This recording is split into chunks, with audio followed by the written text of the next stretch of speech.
Mari kita berdoa dulu.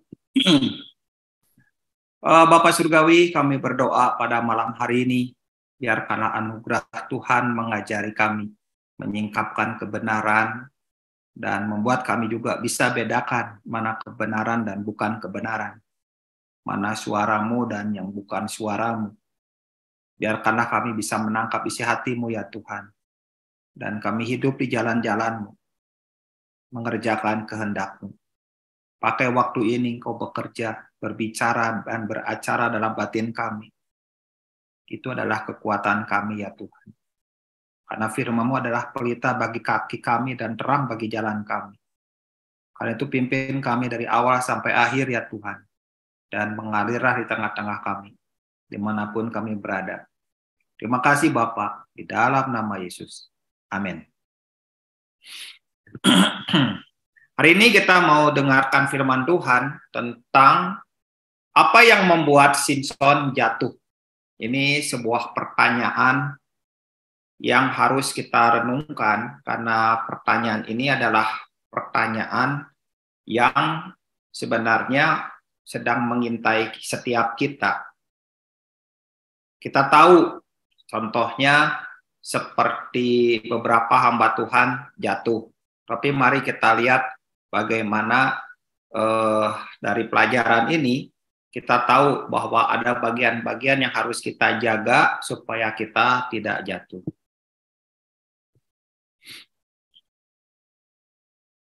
Yang pertama adalah iblis mencari kelemahan Simson.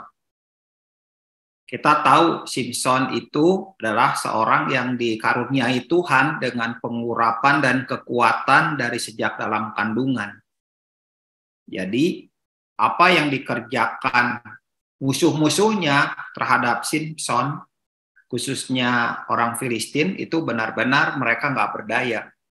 Karena benar-benar Simson telah menaklukkan mereka, menghancurkan mereka.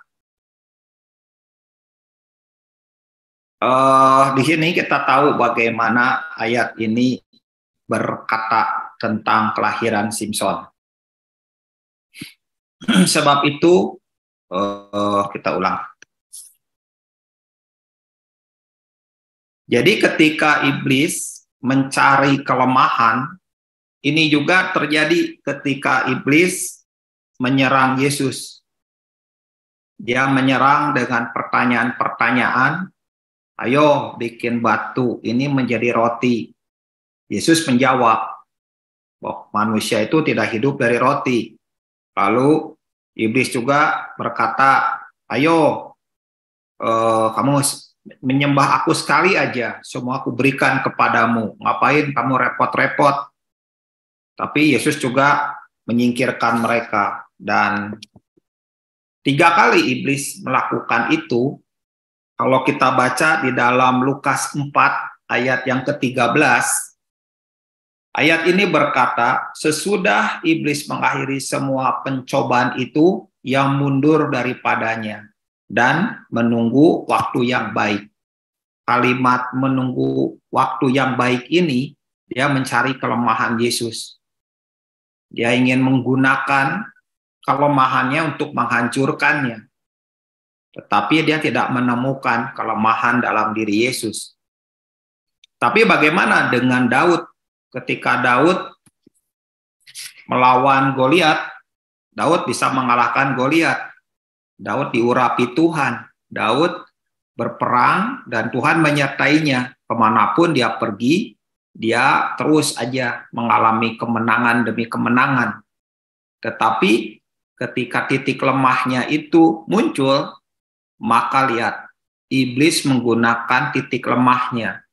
Ketika semua orang berperang, Daud santai-santai, sampai bosan tidur, sampai harus jalan-jalan, dan muncullah Batsheba. Dan Batsheba itu menghancurkannya. Sejak itulah Daud mengalami kebabak beluran yang seharusnya nggak perlu ada Batsheba kalau seandainya ia ada di medan perang. Nah, itulah titik lemah di mana iblis ingin menghancurkan setiap kita. Titik lemah kita itu sisi yang paling rawan, titik yang paling bisa membuat kita jatuh. Jadi ketika peperangan melawan Simson, iblis terus mencari titik lemahnya. Dan itulah yang membuat kita belajar kenapa seorang Simson yang begitu kuat, yang diurapi Tuhan, yang disertai Tuhan, itu akhirnya bisa jatuh. Kita mulai dari pertanyaan dari mana seorang Simson itu lahir. Dimulai dari Hakim-Hakim 13 ayat 2 dan 3. Pada waktu itu ada seorang dari Zora, dari keturunan orang Dan, namanya Manoah, istrinya mandul, tidak beranak. Dan malaikat Tuhan menampakkan diri kepada perempuan itu dan berfirman kepadanya, demikian, memang kau mandul, tidak beranak, tetapi engkau akan mengandung dan melahirkan seorang anak laki-laki. Ayat 4 dan 5, oleh sebab itu peliharalah dirimu, jangan minum anggur atau minuman yang memabukkan, dan jangan makan sesuatu yang haram, sebab engkau akan mengandung dan melahirkan seorang anak laki-laki. Kepalanya takkan kena pisau cukur, sebab sejak dari kandungan ibunya, anak itu akan menjadi seorang nazir Allah. Dan dengan dia akan mulai penyelamatan orang Israel dari tangan orang Filistin. Lihat di sini, ada satu poin penting, supaya mamahnya Simson itu memelihara diri. Tidak boleh minum anggur atau minuman yang memabukkan. Nggak boleh makan sesuatu yang haram. Maka ibunya Simson ini menjaga diri dari peringatan itu. Dan dia mengandung dan melahirkan seorang anak laki-laki. Dia memberikan pesan kepada Simson bahwa nggak boleh ada pisau cukur yang mencukur rambut kamu. Kenapa? Karena kamu adalah seorang nazir dari sejak dalam kandungan. Peringatan itu serius. Dan mamahnya Simson itu memberikan pelajaran yang terus-menerus kepada Simson. Bahwa seorang nazir itu, satu, nggak boleh minum anggur atau yang berkaitan dengan anggur. Nggak boleh mabuk. Nggak boleh kena bangkai. Dan juga nggak boleh rambutnya itu dicukur. Karena kamu adalah seorang nazir. Peringatan itu benar-benar dijaga seharusnya. Kalau Simson seorang yang ngerti bagaimana hidup di hadapan Tuhan. Tapi masalahnya, Simson ini seorang yang berangasan. Lihat, ketika dalam perjalanan, dia ketemu dengan singa. Singa itu dibunuhnya dengan mudah.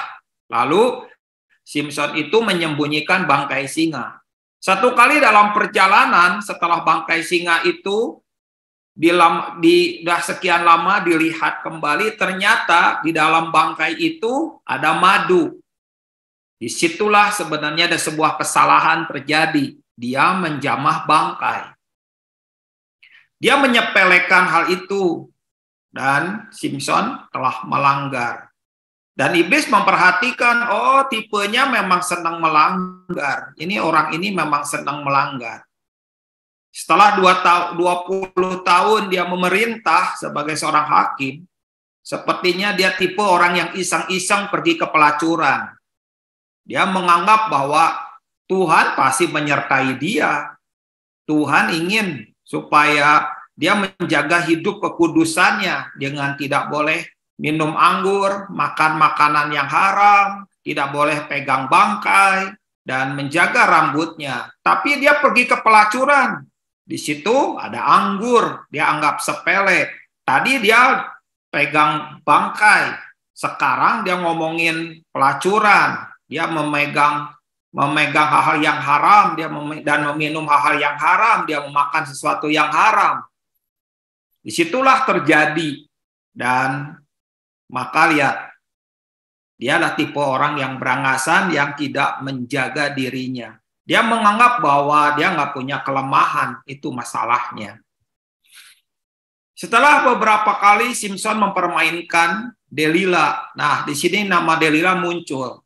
Jadi di dalam hidupnya Simson itu, yang pertama dia menikah dengan perempuan Filistin di Timna.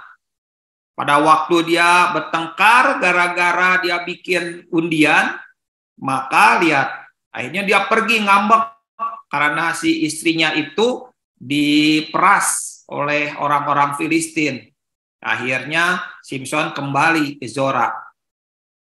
Setelah itu balik lagi dan papanya sudah memberikan istrinya kepada orang lain. Maka Simson menangkap 300 anjing hutan dan mengikatnya dengan obor dan membakar. Akhirnya itu benar-benar terjadi pembalasan. Dan akhirnya disitulah Simson berperang. Simson mengalahkan mereka dengan rahang keledai. 1.000 orang tewas. Simson benar-benar menyatakan diri sebagai orang yang diurapi Tuhan dan Tuhan menyertai dia. Tetapi setelah dia mengalahkan 1.000 orang dengan rahang keledai, dia kehausan. Dia berseru kepada Tuhan. Dan Tuhan menjawab, muncul mata air. Disitulah disebut mata air penyeru. Dan Simson harusnya belajar. Kalau Tuhan menyertai, tapi sisi dia harus menjaga kekudusannya. Menjaga bahwa iblis sedang mencari titik lemahnya.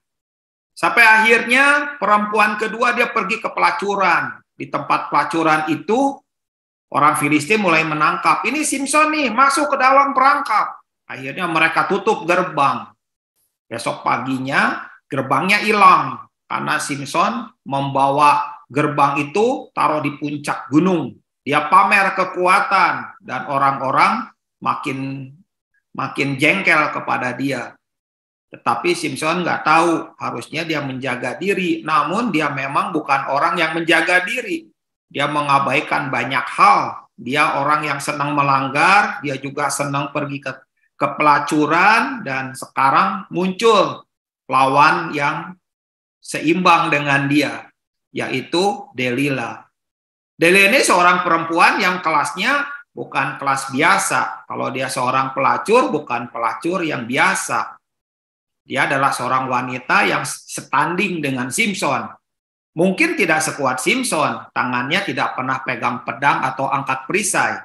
Dia bukan prajurit, tetapi dengan kecantikannya, dengan bujuk rayunya, itu membuat Simson tergeletak karena terlena oleh kecantikannya. Karena hatinya, memang dia menggenggam hatinya Simson. Sampai akhirnya Simson mempermainkan Delila. Sebenarnya apa sih kelemahanmu? Dan Simson bermain, kau rambutku diikat, kau rambutku dipilin, kau rambutnya. Akhirnya setelah sekian kali bermain, akhirnya Simson mengatakan yang sebenarnya, bahwa rambutnya itu tidak boleh kena pisau cukur. Dia sedang menyerahkan titik lemahnya kepada musuhnya. Nah, teman-teman, di sini juga seringkali anak-anak Tuhan suka bermain-main. Dia menganggap bahwa musuhnya jinak. Dia menganggap bahwa musuhnya itu bukan lawan yang setanding. Tetapi musuhnya juga pakai strategi. Bagaimana seorang Simson yang kuat itu akhirnya bisa tergeletak, bisa terjebak, bisa dikalahkan, bisa ditaklukkan. Dan akhirnya Delila mulai memotong rambutnya sedikit demi sedikit. Kalau pada waktu itu memotong lagi sedikit dengan hati yang was-was, apakah Simson terbangun? Ternyata tidak. Simson tidak terbangun sedikit pun. Dia terlena dalam pelukan Delila dan hanyut dalam rayuan dan cintanya kepada Delila, sampai akhirnya Simson rambutnya dipotong semua, gundul. Pada saat itulah Tuhan meninggalkan dia. Ada orang-orang yang seperti Simson, bermain dengan musuh. Dia menganggap bahwa dia sanggup mengatasi musuh. Dia menganggap bahwa saya tidak mudah dikalahkan. Musuh tidak akan bisa mengalahkan saya. Mungkin kalau menggunakan bahasa rohani sekarang, Dengan Yesus kita akan menang, kita akan mengatasi segala sesuatunya. Tetapi dia mencobai Tuhan, dia bermain-main, mengawinkan pengurapan dengan hobinya, mengawinkan pengurapan dengan kedagingannya, mengawinkan pengurapan dengan keduniawiannya. Dan itu nggak bisa. Dan Simson adalah tokoh orang yang mengawinkan hal yang ilahi dengan yang najis. Itu yang paling mengerikan, dan itu yang sedang terjadi di antara anak-anak Tuhan pada hari ini. Pengurapan Tuhan mereka mau, tapi juga kenajisan juga mau.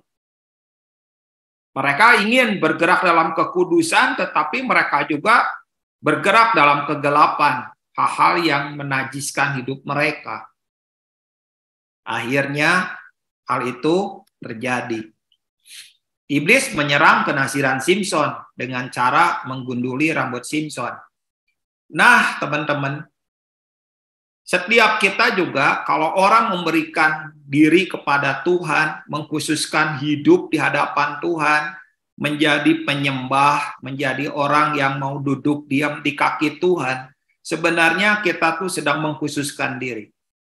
Dan iblis itu hal pertama yang dilakukan adalah dia menyerang kenaziran kita. Dia mencobai kita dengan cara, nih, minum yang najis, yang haram. Nih, hidup dengan kenajisan, hidup dengan hal-hal yang haram. Kalau kita tahu itu, tetapi kita nggak bakal tiba-tiba diseret dari air dingin ke air panas. Tidak. Seperti seekor katak. Katak itu tidak akan pernah tahu kalau dia menjadi suike kuah. Dia duduk dalam panci, dia enak, aduh nyamannya ya di sini, teduhnya, sejuknya, enak, dilayani sama kodok-kodok betina. Lalu kodok-kodok betina ada yang pijit-pijit, ada yang krembat, ada yang membuat itu kodok-kodok tuh enak tuh. Lalu setan menyamar jadi kodok betina, lalu kasih minuman, dan tetap di dalam wajan itu. Akhirnya ya dinaikin itu suhu panasnya. Dinaikin dikit-dikit, nggak dinaikin secara ekstrim. Dinaikinnya sedikit-sedikit, enggak dari yang suhunya misalnya 12 derajat atau 15 derajat jadi 100 derajat dalam hitungan detik, enggak. Kodok itu akan segera melompat. Itu kenaikannya dibuat 1 derajat. Enggak terasa. Semuanya enggak kelihatan berubah. Dan bahkan si kodok ini sepertinya punya kemampuan adaptasi. Mau suhu berapapun dia tetap santai. Suhu yang tadinya 12 derajat jadi 13 dia nggak kerasa. 14, 15, 16 nggak kerasa. Sampai akhirnya ke 20 derajat, 30 derajat, 40 derajat nggak kerasa. Yang penting nikmat. Dan itu ada kodok-kodok betina yang berenang di depan dia, ketawa-ketawa, bercandaan, dia minum jus alpukat atau air jeruk, dia makan apa, dia benar-benar nikmat di kolam yang begitu bagus sekali, nyaman, indah, dengan pemandangan yang bagus. Tapi di bawahnya kompor api kecil dah berubah menjadi api sedang. Dari api sedang berubah lagi menjadi api yang mulai membesar. Jadi apinya menjadi api panas. Tiba-tiba suhu sudah dari 60 jadi 70 derajat. 70, 80 dia kalau ngerasa ada asap-asapnya. Tapi karena dia punya kemampuan adaptasi, dari 12 sampai ke 70 derajat dia nggak kerasa karena semuanya serba perlahan, semuanya serba tidak terasa dan dia adaptasi. Lama-lama itu air sudah mulai mengeluarkan buih-buih sampai ke 100 derajat, di situ baru sadar dan dia sudah nggak bisa keluar dari kolam itu atau dari wajan itu. Tinggal dikasih masako, dikasih beberapa sayur-sayuran, ditutup, udah jadi suike kuah. Itulah yang terjadi ketika iblis menyerang kenasiran seseorang dibuat nyaman. Dulu nggak boleh pelayanan. Sekarang sikap kita menyerang kepada siapa yang nggak boleh pelayanan, iblis itu akan mendorong kita untuk sibuk pelayanan. Dulu kita dibuat seperti mobil mogok. Tapi ketika Tuhan bekerja dalam hidup kita, mengubah mobil mogok menjadi mobil yang jalan, mobil itu jalan. Dan iblis juga setuju. Dari mobil mogok menjadi mobil yang berjalan tuh bagus. Tapi iblis akan tambah beban sedikit demi sedikit. Terus sampai mobil itu kelelahan karena beban di tempat baknya itu penuh dengan beban. Ketika jalannya normal mungkin nggak kerasa, tapi ketika dibawa ke tempat yang menanjak, di situ dia baru tahu bahwa mobilnya nggak punya kemampuan untuk menanjak. Disitulah akan terjadi kesalahan-kesalahan yang terjadi. Nah, teman-teman, itu yang terjadi pada Simson. Kita lanjutkan dalam dalam Hakim-Hakim 16 ayat 21. Orang Filistin itu menangkap dia, mencungkil kedua matanya dan membawanya ke Gaza. Di situ ia dibelenggu dengan kedua rantai tembaga dan pekerjaannya di penjara ialah menggiling. Setelah Simson itu digunduli, apa yang dilakukan oleh musuh? Setelah iblis menyerang kenaziran Simson, sekarang iblis menyerang mata panggilan Simson dengan cara mencungkil kedua belah matanya. Ini penting. Banyak orang nggak bisa melihat lagi panggilannya. Dulu waktu masih muda, hidupnya dikhususkan untuk Tuhan. Hidupnya diserahkan kepada Tuhan. Hidupnya diberikan kepada Tuhan. Dan Tuhan bergerak. Tuhan menukik ke dalam hidupnya dan mulai bekerja dari dalam hatinya. Dan orang itu mulai bekerja di dalam ladang Tuhan. Dan Tuhan bergerak. Tuhan menyatakan diri. Tuhan menyertai. Tuhan mengurapi. Tuhan memimpinnya. Tetapi persoalannya adalah ketika dulu dia bisa menangkap Tuhan, dia bisa mengerti hati Tuhan, dia bisa melihat visi Tuhan, lambat atau cepat, dia nggak bisa lagi melihat hati Tuhan. Dia nggak bisa lihat lagi panggilan Tuhan. Dia nggak bisa lihat lagi visi Tuhan. Kenapa? Karena iblis menyerang mata panggilan. Mata panggilan itu serius. Mata panggilan itulah yang membuat seseorang itu ketika matanya dicungkil, nggak bisa lagi bergerak dengan baik. Makanya dalam kitab Hakim-Hakim juga ada peristiwa. Waktu zaman kisahnya Raja Saul. Di satu tempat pada waktu itu ada peperangan.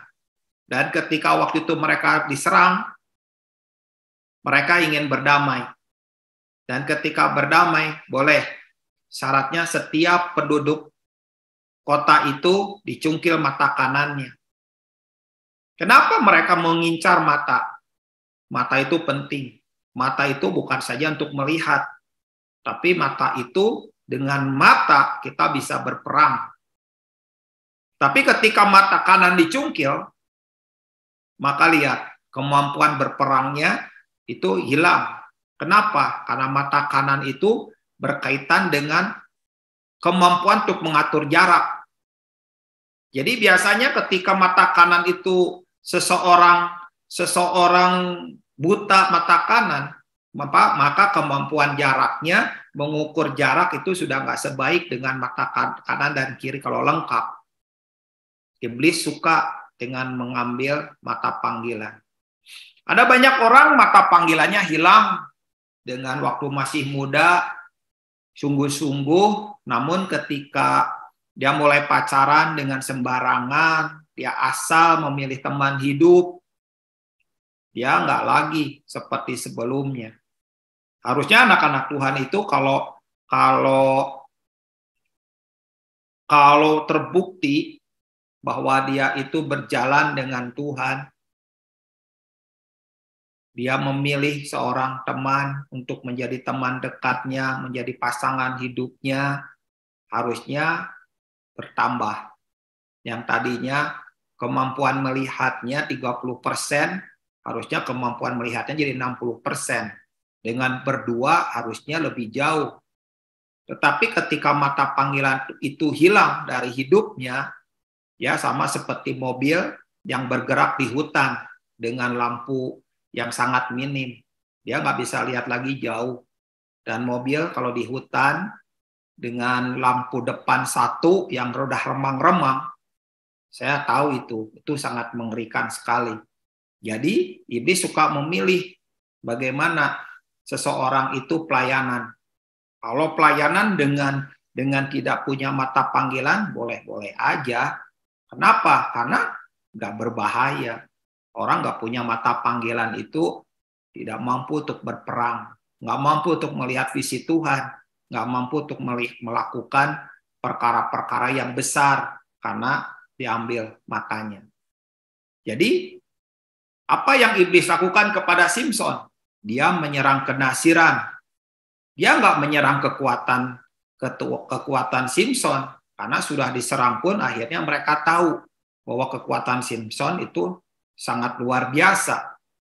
Tetapi dengan Delila, Simson nggak berkekuatan lagi.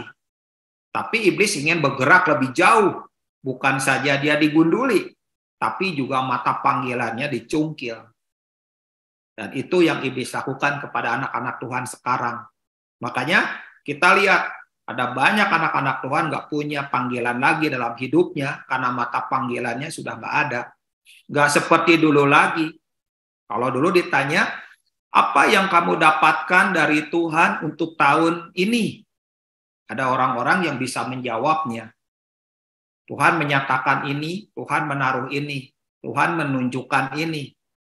Tapi ada orang-orang ketika ditanya, apa yang Tuhan inginkan di tahun ini, apa yang kamu dapatkan dari Tuhan di tahun ini, orang-orang ini nggak bisa menjawab. Kalaupun menjawab karena kepintaran hikmatnya atau kepintaran ngomongnya aja, tetapi sebenarnya dia nggak dapat apa-apa dari Tuhan. Kenapa? Karena ini iblis telah mencungkil kedua belah matanya. Tapi Tuhan itu baik ya, saya melihat begitu luar biasanya Tuhan, begitu baiknya Tuhan. Sekalipun Tuhan sudah meninggalkan Simson, tetapi di sini di ayat yang ke-22, Hakim-Hakim 16 ayat 22 menuliskan, tetapi rambutnya mulai tumbuh pula sesudah dicukur. Ini cerita ini adalah cerita yang bagus. Karena apa? Karena pada saat itu Simson diundang atau ditarik paksa oleh orang-orang Filistin yang sedang bikin acara besar. Pada saat itu Simson disuruh melawak. Bisa bayangkan seorang yang berkekuatan besar dilumpuhkan dan dia dianggap menjadi pelawak. Itu sebuah penghinaan. Dan itu yang terjadi. Akhirnya Simson berdoa kepada Tuhan. Apa yang Tuhan lakukan kepada Simson?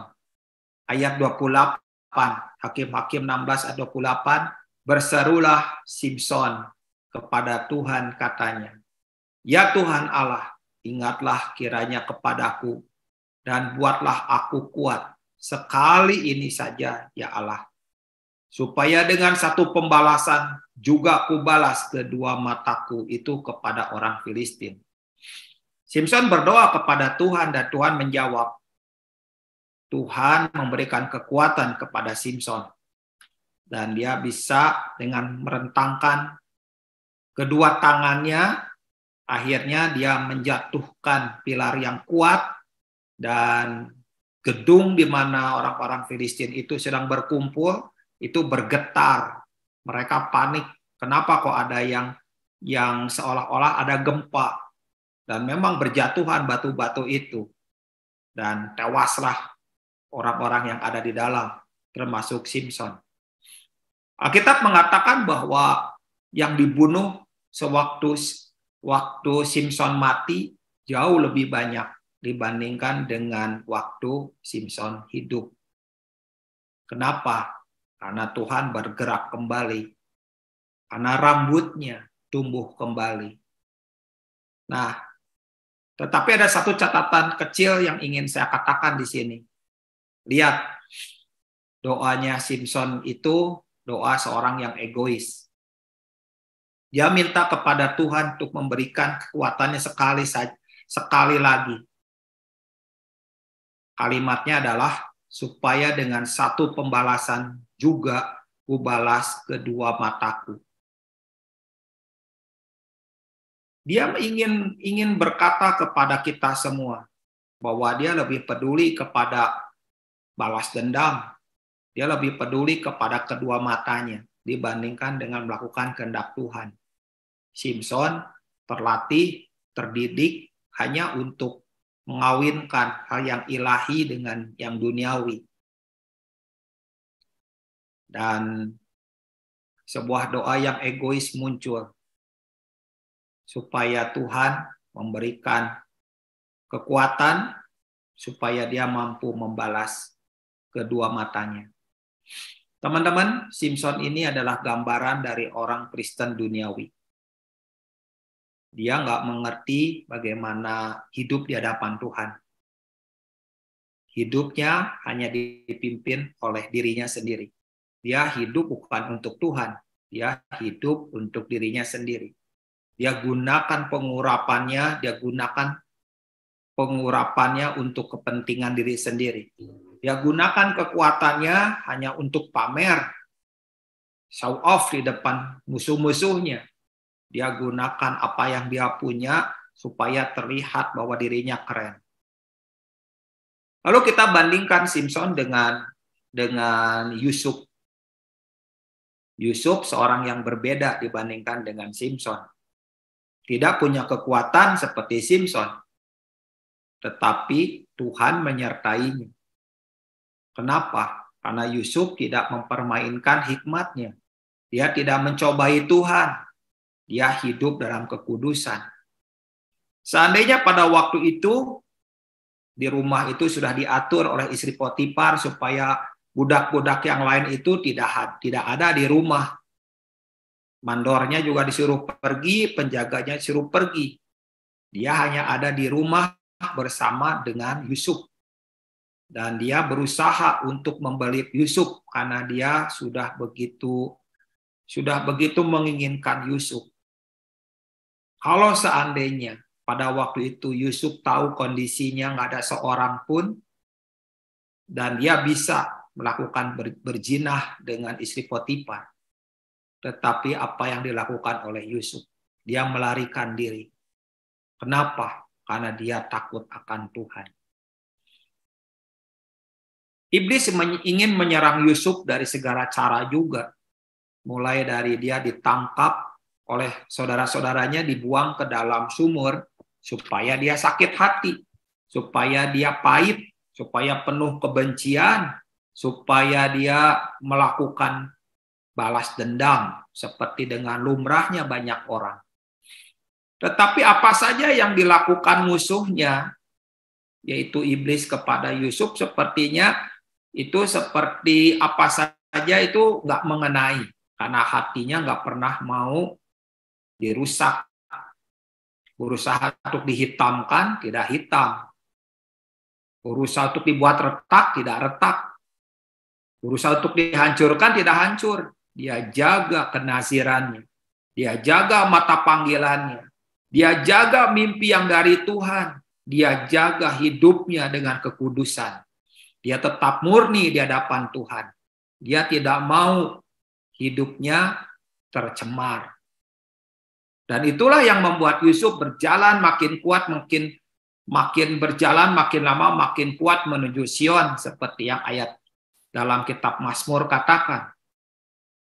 Dia jaga hidupnya dengan kekuatan karakternya. Dia nggak mau memakan yang haram. Dia nggak mau pakai uang yang haram. Dia juga nggak mau pakai perkara-perkara yang memasukkan ke dalam hati yang mengakibatkan hatinya haram. Dia jaga hatinya di hadapan Tuhan. Itu yang seharusnya Simson lakukan. Tetapi Simson bukan orang yang seperti Yusuf.